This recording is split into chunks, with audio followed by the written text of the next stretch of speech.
그래서 HBM4부터는 HBM에 들어가는 이 베이스 다이에 대한 부분, 여기에 대한 이 검사가 핵심 공정으로 떠오를 가능성이 매우 높겠죠. 그러면 당연히 이 더 주목을 받을 수밖에 없다라는 말이 되는 거예요. 그래서 이 경우는 지금 당장보다도 앞으로 더 주목을 많이 받아갈, 그리고 앞으로 이 장비 발주에 대한 수혜를 더 많이 받아갈 수 있는 구조로 전개가 될 가능성이 높다. 매주 화요일 저녁 8시에 진행되는 무료 특강 아래의 고정 댓글에서 신청해 주세요. 데일리 경제TV 시청자 여러분 반갑습니다. 박성재 차장입니다. 오늘도 여러분들과 좋은 인사이트 나눠보는 시간 갖도록 하겠습니다. 현재 코스피 시장은 굉장히 강한 흐름인데요. 우리가 경계를 해야 하는 내용이 있다면 무엇이 있을까요?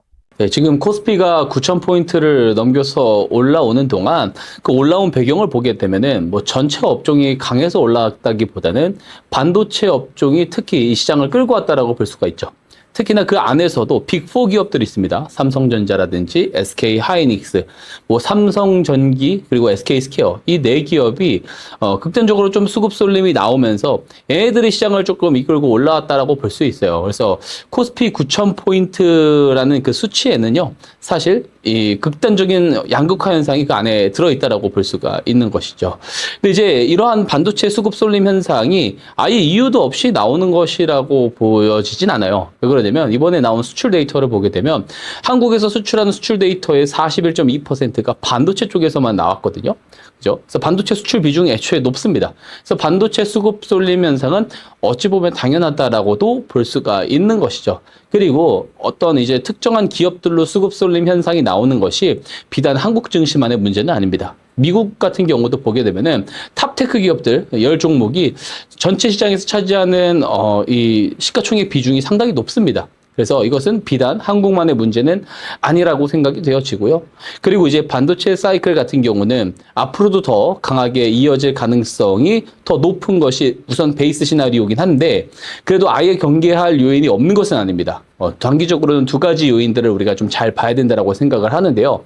우선 첫 번째는 마이크론의 실적이겠죠. 우선 마이크론의 실적 같은 경우가 24일 현지 시간, 그러니까 수요일 미국의 현지 시간으로 실적이 발표가 됩니다. 한국 시간으로 보게 되면은 25일, 그러니까 목요일 오전 5시 반에 마이크론의 실적이 발표가 된다라고 보시면 되는데요. 이 마이크론의 실적이 왜 중요한 것이냐라고 하면은 항상 중요하게 보여지는데, 여기고 있는데, 왜 그러냐면 이 메모리 반도체 기업들 중에 가장 먼저 실적 발표를 합니다.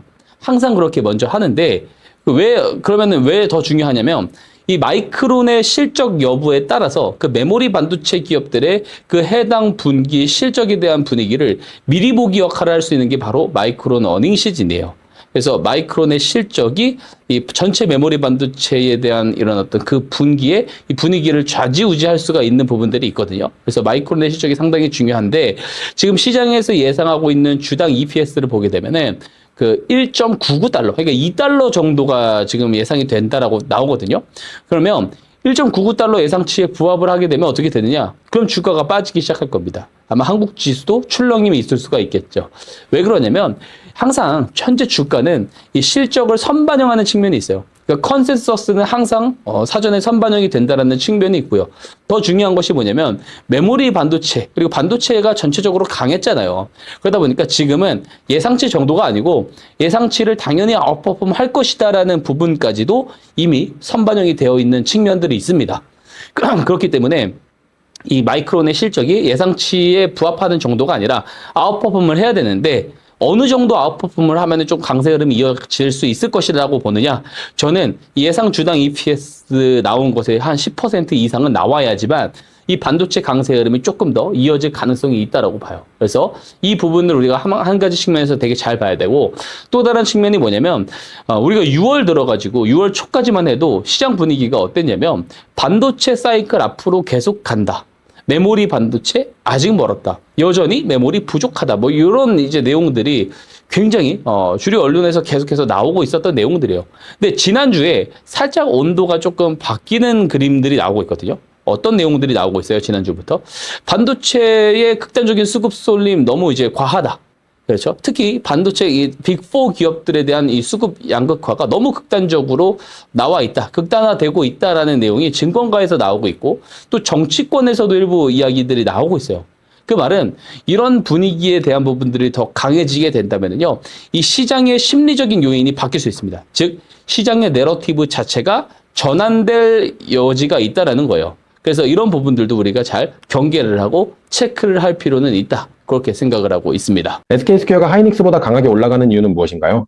예, 우선 진짜로 SK 스퀘어를 지금 보게 되면 하이닉스 대비 월등히 아웃퍼폼하는 모습이에요. 6월 상승률만 딱 놓고 보더라도 하이닉스가 20%대 상승할 때 SK 스퀘어가 50%대 넘는 상승을 하는, 즉 지금 2배 이상의 상승 흐름을 지금 가져가고 있는 모습인데요. 이러한 흐름이 나오는 이유는 자본시장법상 이 기관 투자자들의 단일 종목 편입 한도가 정해져 있기 때문에 그렇습니다. 예, 기관 투자자들은 어떠한 특정 단일 종목에 대해서 일정 이상의 과비중을 가져갈 수 없는 규제가 있거든요. 그래서 하이닉스에 대한 이 공시 편입 한도가 초과가 된다라고 생각을 해보죠. 그럼 규제 때문에 더 매수는 못해요. 근데 지금 시장을 이끌고 가고 있는 주역 중에 하나가 SK 하이닉스입니다. 그죠? 그러면 이 반도체 투자 비중을 더 높여가지고 그 시장 대비 더 수익률을 더 극대화시키는 것을 추구하고자 하는 기관 투자자들이 있을 거예요. 그죠? 그러면은 어떤 선택을 해야 될까요? SK 하이닉스의 지분의 20% 이상을 보유하고 있는 중간 지주사인 SK 스퀘어를 대안으로 사는 방법을 선택을 할 수밖에 없다라는 거예요.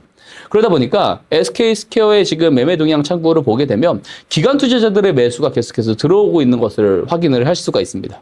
게다가 하이닉스 같은 경우는 이제 ADR 상장을 앞두고 있죠. ADR 상장을 하게 되면은 주주 환원을 더욱더 강화할 가능성이 있겠죠. 자, 그렇게 되면은 주당 순이익, 주당 배당금이 더 올라가게 되죠. 그럼 지분 20% 이상을 보유하고 있는 SK 스퀘어는 배당 수익금이 굉장히 커질 수가 있는 거예요. 그러면 이 확보된 배당 수익금 가지고 어떻게 해요? 추가적인 M&A에 재투자를 하는 것을 활용을 한다라든지 혹은 주주 환원을 다시 한번 돌리게 되는 이런 선순환 구조에 들어갈 수가 있다라는 거죠. 그렇기 때문에 지금 시장에서는 SK 스퀘어를 산다라는 것이 SK 하이닉스를 더욱더 싸게 담을 수 있는 방법 중에 하나로 지금 이야기가 나오고 있는 겁니다. 그래서 이러한 배경들 때문에 스퀘어가 하이닉스 대비 더 월등한 상승 흐름을 지금 보여주고 있는 배경이다라고 보시면 좋을 것 같습니다. SK스퀘어를 지금이라도 진입해도 된다고 보시나요? 우선 조심해야 될 이벤트들 앞에서 이야기 드렸다시피 지금은 조금 다소 좀 보수적으로 좀 봐야 되지 않나라는 생각도 좀 한편에서 하거든요. 물론 이 반도체 상승률이 앞으로 계속된다라고 했을 때는 SK 스퀘어도 더욱더 강한 흐름을 보일 수밖에 없겠죠. 그리고 지금의 시장의 자금 성격 자체가 이 반도체 빅4로 극단적인 쏠림 현상이 나오고 있지 않습니까? 그래서 이 종목들을 안 사면 나는 수익을 더 이상 볼 수 없겠네? 이런 이제 공포, 그러니까 포모 매수세가 계속해서 극단적으로 쏠리는 상황들이 지금 더욱더 벌어지고 있어요. 그래서 어떠한 특정 계기가 만들어지지 않으면은 이 현상이 단기간 더 이어질 가능성이 높다라고 봐야 되겠죠. 하지만 앞서 이야기했었던 마이크론의 실적이라든지 그리고 이 수급의 극단적인 양극화 현상에 대한 우려에 대한 목소리가 커지는 경우에는 제가 앞에서 방금 말씀드렸던 요 계기가 만들어질 가능성이 있다라는 거예요. 그래서 이제 최근 1년 동안의 SK 스퀘어 주가 흐름을 한번 보게 되면은요, 언제 매수를 하면은 되게 좋은 가격에 매수를 할 수 있었냐면 21선 근처에 오거나 21선이 깨졌을 때 매수를 하면 좋은 가격에서 매수를 할 수가 있었습니다. 중간중간 나왔었던 이 메모리 반도체 기업들의 속도 조절이라든지 혹은 어떤 좋지 않은 노이즈 뉴스라든지 또 지정학 이슈가 있었을 때 항상 요 21선이나 21선 아래에서 잡을 수 있는 기회들을 줬거든요. 근데 지금 단순히 주가만 딱 놓고 봤을 때는 21선 대비 지금 플러스 40%나 넘게 상승해 있는 상황이에요. 그러니까 지금이라도 올라타야 되나요? 라는 질문에는 지금 상당히 부담스러운 주가 위치까지 올라왔다라는 부분들이 있고요. 그리고 지금 이제 슬슬 분위기 자체가 양극화에 대한 우려 이야기도 나오고 있고 또 이제 마이크론 실적 발표까지 앞두고 있다 보니까 지금은 조금 부담스럽다라는 생각도 하고요. 그리고 지금은 조금 더 신중해야 되지 않을까라는 생각을 가지고 있습니다. 반도체 빅4 말고 반도체 섹터 내에서 우리가 집중해 볼 만한 종목이 있을까요? 네, 우선 반도체 장비주들을 제가 이야기를 많이 드리고 있는데 여러 좋은 장비주들이 있지만 이번에는 좀 테크윙에 대해서 이야기를 좀 드려보고 싶습니다. 우선 HBM4 이후부터는요, 이 가장 밑에서 가장 좋은 중요한 두뇌 역할을 하고 있는 이 베이스 다이가 매우 중요해지게 되는데요. 이 HBM3E까지만 해도 그러니까 6세대 HBM까지만 하더라도 이 베이스 다이를 메모리 공정에서 만들어냈습니다. 근데 HBM4, 그러니까 7세대부터는 이 메모리 공정이 아니라 파운드리 공정에서 만들어내게 되거든요. 그만큼 더 미세한 선폭과 더 정교한 트랜지스터 구조가 필요하다라는 의미가 돼버려요. 그래서 HBM4부터는 HBM에 들어가는 이 베이스 다이에 대한 부분, 여기에 대한 이 검사가 핵심 공정으로 떠오를 가능성이 매우 높겠죠. 그러면 당연히 이 테크윙의 이 큐브 프로버가 더 주목을 받을 수밖에 없다라는 말이 되는 거예요. 그래서 이 테크윙 같은 경우는 지금 당장보다도 앞으로 더 주목을 많이 받아갈, 그리고 앞으로 이 장비 발주에 대한 수혜를 더 많이 받아갈 수 있는 구조로 전개가 될 가능성이 높다라고 봅니다. 그리고 또 한 가지 종목이 장비주는 아닌데요. 오사트 기업 중에 하나마이크론이라는 기업이 있거든요. 그러니까 하나마이크론 같은 경우도 좀 관심 있게 보면 좋을 것 같은 게 우선 글로벌 디램 가격 상승이 지금 계속해서 이루어지고 있다 보니까 이 메모리 완제품에 대한 이 판매 단가가 상당히 많이 올라가요. 판가가 오르다 보니까 이 웨이퍼 대비 마진율이 더 확대가 된다라고 볼 수가 있는 거죠. 그리고 이 4분기 출고로 늦췄었던 이 이업 물량이 올해 상반기 장부, 특히 2분기 장부에 지금 계속해서 반영이 될 수 있을 것이다라는 관측이 나오고 있어요. 그렇기 때문에 이 어떤 그 순이익, 이 성장률 측면에서만 딱 놓고 봤었을 때 글로벌 오사트 기업들 대비해서 좋은 어쨌든 이런 성과가 나올 거다. 좋은 실적을 기록할 거다. 좋은 성장률을 보일 거다라는 이야기가 나오고 있거든요. 근데 글로벌 오사트 기업들의 지금 현재 밸류에이션을 보게 되면은 포워드 PER로 봤었을 때 37배에서 41배까지도 지금 밸류에이션을 받고 있어요. 근데 하나마이크론을 보게 되면은 오늘자 기준으로 놓고 봐도 이 쏠림 현상이 극대화돼서 그런지 몰라도 이 20배에서 21배밖에 안 됩니다. 얘네가. 그래서 상대적인 저평가 구간에 들어와 있다라고 볼 수가 있고요. 그래서 제가 생각할 때, 그리고 이제 여러 투자자들이 생각했을 때 반도체에 대한 이 업황이 여전히 좋을 것이다라고 생각하는 투자자라고 한다면 이 하나마이크론이라든지 이 테크인 같은 기업들은 잘 보면 좋은 기업이지 않을까, 이렇게 말씀을 드려보고 싶습니다. 지금 3천만 원이 있다면 어떤 업종에 어떤 비중으로 투자를 하시라고 조언을 해주실 수 있으신가요? 우선 제가 작년 하반기 때부터 떠들던 얘기가 있어요. 여러 경제 TV에 나오면서 하루 이틀도 아니고 매일마다 떠들었던 게 뭐냐면 내년 상반기, 즉 26년 올해 상반기죠. 올해 상반기에는 이 메모리 반도체가 정말 좋을 수 있을 것이다라는 이야기를 제가 정말로 많이 하고 다녔습니다. 제가 봤었던 포인트는 AI 병목은 이 앞으로 1년 뒤에 1년까지는 메모리 반도체에서 나올 것이다라고 봤기 때문이에요. 물론 지금처럼 수급의 양극화라든지 뭐 삼성전자 하이닉스가 이 정도까지 많이 올라올 것이라고는 저는 절대 예상하지 못했습니다.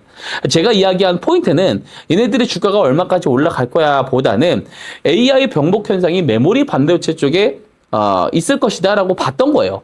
그러면 앞으로 향후 1년은 제가 어디를 바라보고 있느냐? AI 병목 현상이 앞으로 어디서 조금 극심화가 될 거라고 보냐면 저는 전력 쪽에서 극심화가 될 거라고 봅니다.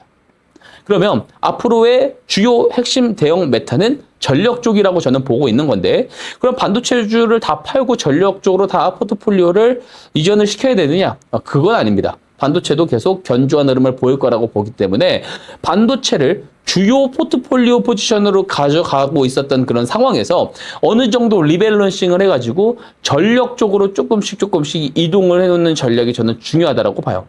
딱 잘라 말하면 이렇게 이야기를 할 수 있습니다. AI 병목 현상은 전력으로 갈 것이기 때문에 앞으로 예를 들어 3천만 원, 질문에 3천만 원 이야기를 하셨잖아요.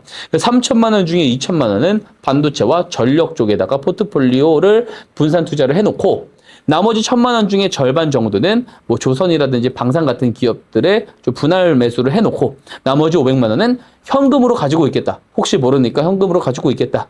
이렇게 조금 조언을 드려보고 싶습니다.